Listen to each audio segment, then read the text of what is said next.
In 1790, a group of people met at the Castle Hotel in Neath and resolved to build a canal stretching from Glynneath to Neath. It opened in 1795 and was quickly extended through to the Brunel Dock at Briton Ferry, and in 1824 it was connected to the new Tennant Canal, which allowed goods to reach Swansea docks. The Tennant Canal celebrated its 200th anniversary this year. At its height, some 200,000 tonnes of coal were carried along this vital artery.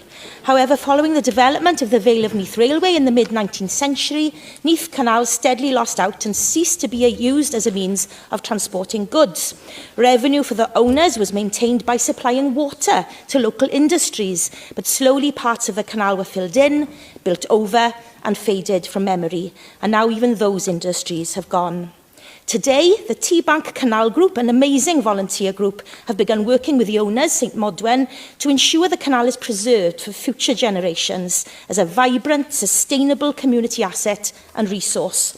The Neath Canal predates the creation of the modern postage stamp and even the United Kingdom itself. It has seen the industrialisation and deindustrialisation of the communities it runs through, but it has been a constant through centuries of revolution, war and discovery.